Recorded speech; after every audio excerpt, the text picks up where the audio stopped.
Hello everybody, welcome back. Today we're going to be looking at a problem that is kind of similar to one of the first videos I did on this channel about approximating a function. Um, but one of the problems with the previous method of that is that it doesn't do a very good job far away from a base point if you use the Taylor series. Um, However, this method with the Fourier series works well for that if your function repeats.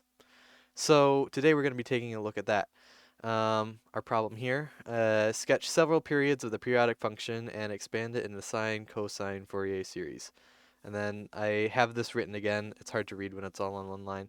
But yeah, yeah, this is our function here. We'll graph it in a second. It's 1 from negative pi to negative pi over 2, and from 0 to pi over 2, and then it's 0 from negative pi over 2 to 0, and pi over 2 to pi. So um, we'll say that this is 1. So it from negative pi to negative pi over 2, it is 1. And then from negative pi over 2 to 0, it's 0. And then similarly over here. And we'll get around to the several periods here at the end of the problem. Um, so we need to find a way to approximate this using sines and cosines. So we have formulas for doing that here. So these give us coefficients for our series that looks like, so our f of x is approximately equal to, um, so what we call here 1/2 a0 plus a1 cosine 1x plus a2 cosine 2x. And then the b's down here are for when we add, and that goes on to infinity, when we add b1 sine 1x plus b2 sine 2x, etc. So these formulas give us the nth coefficient. One kind of cool thing about this series is that this 1/2 a0 is the same as the average value of the function. I prefer doing it that way. Um, so I guess we can just get right into it. I have these graphs here for later. Um, so the average value of our function, you can see that half of the time it's at 1 and half the time it's at 0. So the average value is a half. So um, yeah, so even though you could calculate a0 with this, uh, with this formula, I prefer to do it that way. So, um, I guess we'll keep our f of x approximately equal to, the first term we have is 1/2. Okay, and we'll see where it goes from there. So we'll start in on the a coefficient. So a of n. So remember, so this, the limits of integration are from here to here on our graph, but remember that our f of x is multiplied by the cosine of nx in here. If you want to take the integral of a function that is discontinuous like this function you can't draw uh, in like a single line. You need to pick up your pencil from your paper and redraw, and put it back down in order to draw it. So it's a discontinuous function. So everywhere where it's discontinuous, which is actually every multiple of pi over 2, we need to split it apart. We need to split the integral apart. So we'll do that here. So we can go from negative pi to negative pi over 2. And then our f of x, there is actually just 1, so that makes it easy. Cosine of nx dx plus the next section is from negative pi over 2 to 0, but we notice that our f of x function there is 0, so this ends up being a 0 dx. So that part doesn't matter because you're just summing up a whole bunch of zeros, and no matter how many zeros you sum up, as long as there aren't infinitely many, it's still going to be 0. And if you sum up infinitely many zeros, who knows what's going to happen. So then for this one, for the next section, we have from 0 to pi over 2, and that's the same thing where it's a 1 along that section. So cosine of nx dx. And then finally, our last one is also 0 because you can see, yeah. So we have this right now. So we could go ahead and find well, we could find the first few coefficients by hand by plugging in for our n, but it's easier to see what actually is going on if we just leave n as a variable for now, and we can substitute in what we want later. So the integral of cosine nx is 1 over n sine nx along our limits of integration. Yeah, and then we add this one here, which is the same function, but different limits of integration.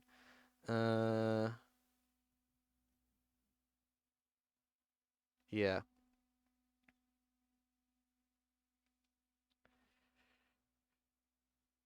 So from 0 to pi over 2. And we can bring the 1 over n's out to the outer division there, and that'll work just fine. So the reason why I have these plots here is because it's going to be very important for us to know exactly what's going on with these functions. So remember that the sine function starts at 0, then goes up to 1, and then goes back down at pi, and goes down to -1 here, and goes back up. And that the cosine function starts at 1, and then goes down, and goes back up. Yeah. And then does the same sort of thing on the other side. Okay, so for our yeah. So I'm gonna go ahead and rewrite this again, and then I'll get into what I was about to say. So pi n. So what I'm gonna do is I'm actually gonna substitute in for our limits of integration. So what we're gonna get is sine of negative pi over 2 times n minus sine of negative pi times n. Because remember that when you have the limits of integration like this, you substitute in the top, multiply it, or you substitute in the top and then subtract the function at substituting in for the bottom one. And since this is addition, we add this one over here too. Remember we already took care of the 1 over n there. Sine of pi over 2 times n minus sine of 0. So we can immediately see that at 0, sine is 0. So that one is irrelevant. The rest of this is a little more difficult though. You can see that for every multiple of pi, since this just keeps on repeating and repeating, every multiple of pi is going to be 0. Sine of pi n is going to be 0. So we can get rid of this one also. So for these pi over 2 terms, you can see that if they're equal to, if n is an even number, then we're dealing with the same situation as we were for this one. So if n is even, then each term is 0. However, if you notice, if pi over 2, so we have this one is pi over 2 and this one is negative pi over 2. These will always be exact opposites of each other. This one is -1, this one is +1. If we go out to here, if we went out a little further, we would have a negative over here and a positive over here. But regardless, these will always cancel each other out, whether they're 0 or 1 and -1. So with that being said, we just have a big 0 here because all of these terms cancel each other out. So the only a term that we have is actually our a0 average term. There are no cosines in this Fourier series. So with that out of the way, we now have to do our b coefficients. So I'm gonna, it's clear that it's going to be the same sort of thing. Since we're multiplying by our f of x, we need to split it up across the 4 segments again. And the segments that are 0, you're going to be multiplying by 0, and they'll drop out. And the ones that you're multiplying by 1, you can take it out because anything multiplied by 1 is the same as it was before, except for maybe infinite stuff again. But so I'm just going to rewrite this. So this is sine of nx this time. And the other terms are multiplied by 0. And these terms are multiplied by 1. So we end up with this. So what we need to do is we need to take the integral of each of those parts.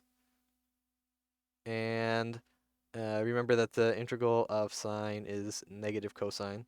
So I'm going to bring the negative from these parts both out in front.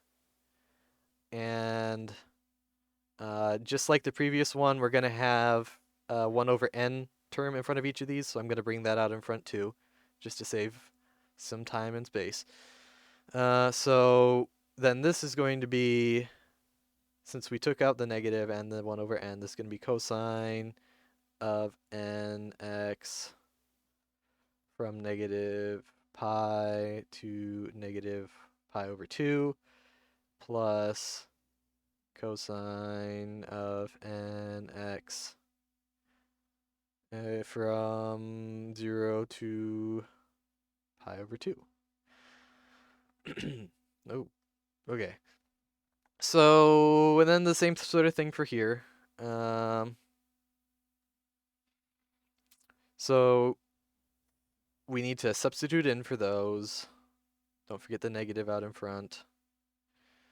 And so we have cosine of negative pi over 2 times n minus our cosine of negative pi n plus our cosine of pi over 2 n minus our cosine of 0. So that's why I also drew this graph, because we'll be needing that for this one. So yeah, cosine of 0 is 1. So that one is pretty easy to take care of. Um, it doesn't drop out like the other one did, but it's not too bad. Um, so actually what I'm going to do is since we're subtracting these two terms uh, and adding these ones, I'm going to flip all the signs uh, and flip the negative out in front. So yeah, so all of these, actually I'll do that in this step. Um, this is going to be a negative, this one's going to be a positive, this one's going to be a positive, and I'll take the eraser just to make it clear what I'm doing there. So that is going to be good. So yeah, we have positive there, and then we're going to be adding the cosine of 0. So this is a 1. Um, if you look here, so we have, uh, actually, oh boy, this is a little embarrassing. These graphs are incorrect.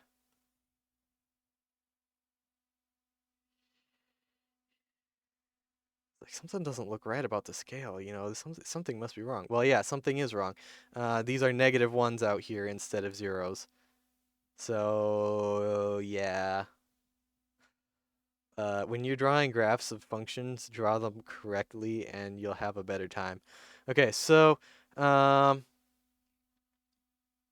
so where was I? Yeah, so for cosine of uh, negative pi n, first of all, you can see that this is symmetric around this line here, and that anything that's negative is going to have the same value as if it were positive. So, negative pi has the same -1 as uh, positive pi does. And if you go up here to 2 pi, it would be a 1, and 2 pi would be a 1 over here. So you can see that it's going to be the same that way. So what we could also do technically is replace all of these negatives with positives to make things easier to deal with. So I'm going to do that when we rewrite this step, which we are doing right now. Cosine of pi n. And since I can flip the sign on this one with no consequence, we can actually add these two together. So that is -2 cosine of pi over 2n. Okay, so um, this now turns into a more difficult problem. So when this n is an odd number, this term here is going to be n odd. This term is going to be -1 because anytime that cosine is a multiple, you're taking the cosine of a odd multiple of pi, it's going to be -1. And when n is even, it's going to be a +1 because you can see, if it went back up to 2 pi or 4 pi or etc. This is a little more difficult. So we're going to call these cases 1 through 4, I suppose. Uh, so if n is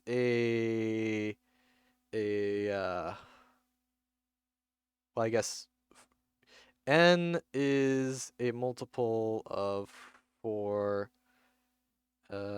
plus 1, then what we have is so n is a multiple of 4 plus 1. So that's like, for example, right here at pi over 2, or you know, next time we get around there is 5 pi over 2.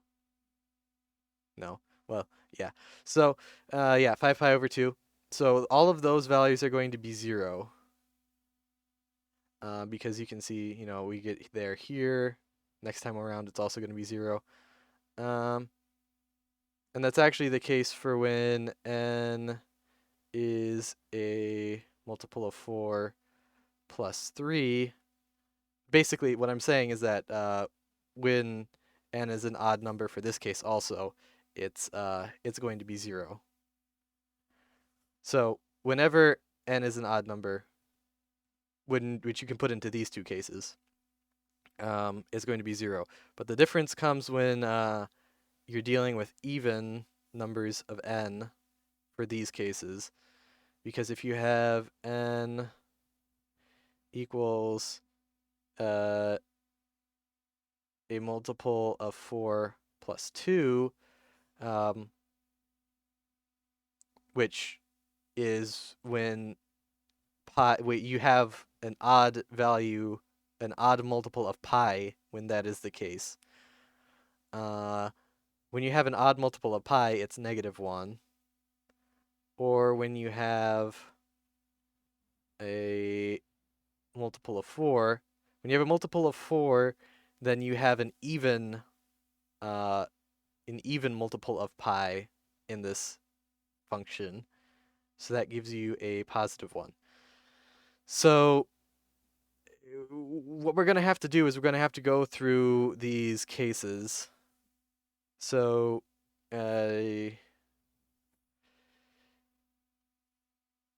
let's just have this like this. So let's just say, actually, so the two odd cases are exactly the same because these values, they have the same value in either case. So the two odd values we're going to do first, be n when it's odd, and that's going to be equal to whatever our n is going to be divided out there in front. We're going to have 1 plus, and then when n is odd, this is -1. And we're going to have -2 times, and then when n is odd, this is also going to be 0. So actually, when n is odd, this is going to be 0. Okay, yeah. When this is going to be 4k, a multiple of 4, this is going to be that whatever n we had out before, and then this is going to be 1. N is even this time, so we're adding 1 from this term, and we're going to be subtracting 2 times, and then 4k, it's going to be 1. So actually, when b is a multiple of 4, this is also going to be 0. Now for the final case that we have, so it's going to be the same thing out in front. We're going to have pi 1 over pi times n, and then for this, we are going to have 1 plus, and then n is even, so we're going to have 1, then we're going to subtract 2 times, and then that's going to be -1. So, in actuality, that is equal to 4. So, whenever the term that we want is not a multiple of 4 plus 2, it's going to be 0. But whenever it is, actually, so yeah, this is over pi n. Don't forget about that. But when it is a multiple of 4 plus 2, the coefficient out in front is going to be 4 over pi, whatever our n is at that point. And actually, we know n is an even number. All of those are going to be exactly reducible once. So, I mean, we could rewrite this as 2 over pi to the, n over 2, but that's, it's the same thing. So, to write out the first few terms of what this is going to be, we're going to have, yeah, and then we're multiplying this by our sine of nx for whatever term that is. So up here, we're going to write our function out here. The first multiple of 4 plus 2 is 2. So it's going to be 4. Actually, so what I'm going to do is I'm going to bring the 4 over pi out in front, so we don't have to deal with that anymore. So this is going to be sine of 2x over 2, and then this is going to be plus the next multiple of 4 plus 2 is 6. So another way to say multiple of 4 plus 2 is to say 2 times every odd number. So that's another good way to think about that. So 6x over 6. And then we're going to have the next odd number is 5, so the next the next twice an odd number is going to be 10. And that's going to be over 10, and then this is going to be sine of 14 over 14. And it doesn't matter that we're running out of space because that's going to be going on infinitely anyway. So that's our answer. But to give it a little more context, let's see. There. So this is 2 periods, well, this is from negative 2 pi to positive 2 pi. So technically there's multiple periods in here. There's more than 2, but that's only because the period is, yeah. The period is less than 2 pi. So, our red function is the original function we were given. The black function is just extending it. And then this is how I've decided to write this. Our k value gives us how many terms of the series. If we have 0 terms of the series, then our value is just our average value. That's the closest. The average value is the closest approximation you can get with a horizontal line. So when we add 1, then we add our first sine term there, and then we just keep on adding more. You can see that as we go on, it gets really close to our function. It overshoots it a little bit, and it always will. But yeah, so that's how you can approximate any periodic function using sines and cosines. Thank you very much for watching.